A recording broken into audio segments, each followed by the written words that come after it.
বাস ভালো বাচ্চা ও বাচ্চা কি হলো রে অন্ধভাগা? ওই দেখো ওই সব জটলা মাটিয়ে দাঁড়িয়ে আমাদের দিকে দেখে তারপর তারা পিছনে বসে এই এই হারামজাদা ওরা তো হারবে। ওদের তো বউ আমার মতো রাগ করে বাপের বাড়ি যায়নি। আমার মতো অবস্থা হলে বাচ্চা তোমরা কেড়ে তো কত ধনে করছে। আশা করেছো কর্তা এই যার হারায় সেই জন্য হারাবে না বাঙাল ও কর্তা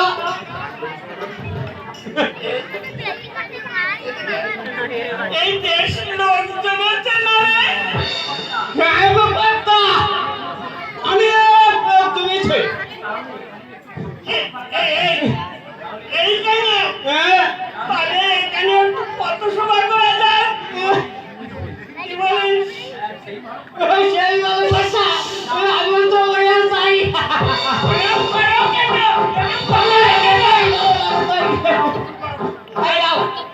শুরু করো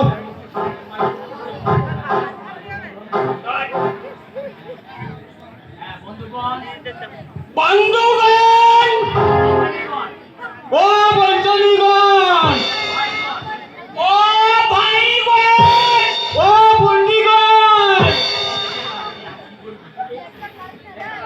এইখানে আর কি বলবো বল না? বাবাগণ মাগণ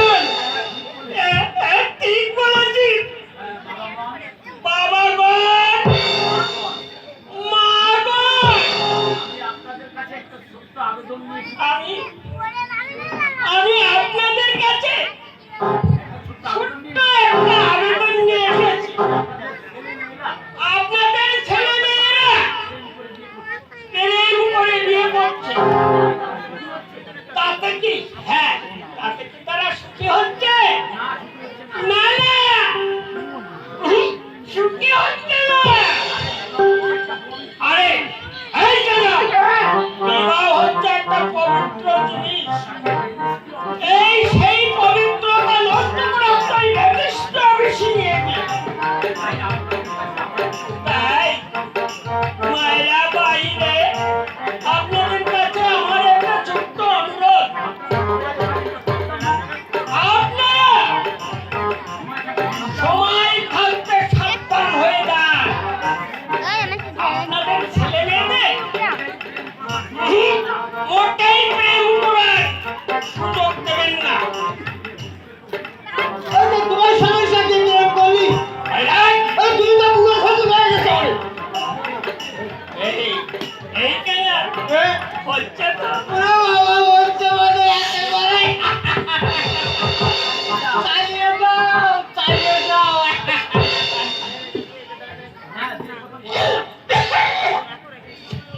হ্যাঁ এই যে কথা আমি বলছিলাম,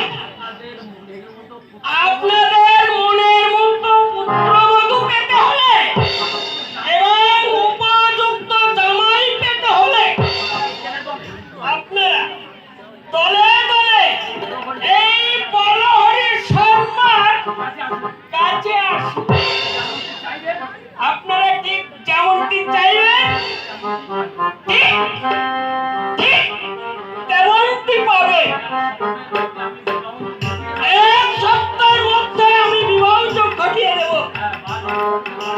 এই বারবার আপনাদের এই ঘটকের বাড়ি এসে আপনাদের বাড়ি জুতো ছিঁড়তে হবে না। এখানে আর কি বলবো, এরপর তো ভালো মাথায় কিছু ঢুকছে না।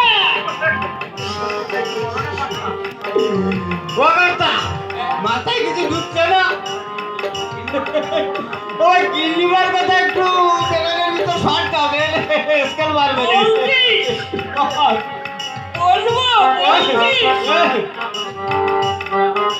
না বললে তোমার উপর দয়া হবে না ওদের। ঠিক বলেছিস। হ্যাঁ, আপনারা মন দিয়ে শুনুন। আপনারা মন দিয়ে শুনুন। আমার ক্ষমা সুন্দরী আমি অগ্নিনারায়ণ সাক্ষী রেখে বিয়ে করেছিলাম,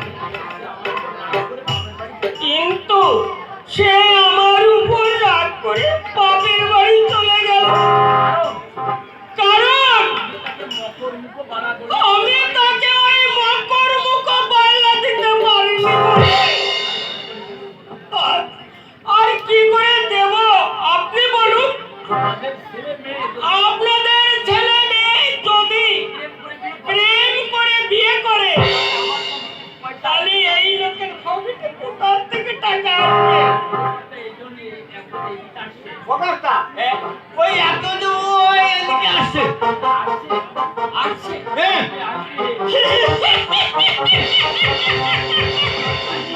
আসবে। যে ভাষণ মেরেছি তাতে আসতে হবে। এই এই গর্ত কই যায় ওনাকে নিয়ে আয়। নিয়ে আসবো পারবা না। ও হারামজাদা।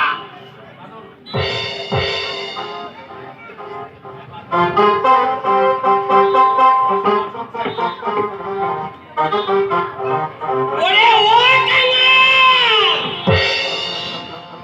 কাঙাল! ওই মেশিন নিয়ে আসতেছি। ভালো আছেন স্যার? ভালো আছেন স্যার? বলুন স্যার কিরকম পাত্রী আপনি চান? এই 16 88 দবাদশি গান বংশ গৃহকর্ম নিপুণ সঙ্গীতজ্ঞ। সব জিনিস আমাকে কাছে আছে, কোনো সমস্যা নেই। বলেন আপনি যেমনটি চাইবেন তেমনটি পাইবেন। আরে কর্তারও ত্রিশুকুম স্যার, মাত্র 50 টাকা পেলে এই বলোহরি শর্মা। আপনি তাহলে বড়হর শর্মা? হ্যাঁ, হ্যাঁ, হ্যাঁ স্যার। এই বলোহরি কথা আর কাজের ভিতর এতটুকু ফারাক পাবেন না স্যার। এখন বলুন স্যার। এই এটা ধর। এই ধরছি তো। কথা। হ্যাঁ, এইবারে ধর। স্যার, না না বিয়ে আমি করবো না। আপনার নামটা এবং নিবাস কোথায় বলুন? এই ওইটা বানানে ভুল আছে। সে কি রে কাঙাল? বুঝেছি স্যার। আপনি বোধহয় আমাদের পুজোর ঠিক মতো বিশ্বাস করতে পারছেন না। আরে একবার বিশ্বাস করে দেখুন না স্যার, এই কলমটা লাগা। ঠকবেন না স্যার। যদি 7 দিনের মধ্যে যদি আপনার বিয়ের সংযোগ ঘটাতে না পারি, আপনি আমার নামে একটা কুকুর কিনবেন। এই আপনি আমার স্যারকে বিশ্বাস করতে পারছেন না? বিশ্বাস অবিশ্বাসের বস্তু নয় ভাই। বিয়ে করা তার সাথে যে অন্তত নির্দিষ্ট আস্থান আছে। আপনি তাহলে আমি মানুষ থেকে বাবাটা উল্লাসিত মানুষ। সারা জীবন আমাকে 32,000 পাখির মতো যন্ত্রণার সভ্যাস করতে হবে। মুক্ত আকাশে কোনো নামন্দ আমি উঠতে পারবো না। কি বলছেন স্যার? কি বলছেন আপনি? কি ঠিক বলছেন? আমার চিরতরে বিলুপ্ত হয়ে গেছে। একটা অসহায় কুমার কান্না আমার অন্তরটাকে সবসময় কুড়ে কুড়ে খাচ্ছে। এই পৃথিবীতে এসে আমি কি চাইলাম আর কি পেলাম? আপনার কথা শুনে আমার তো তুমি মানুষ বলেই তো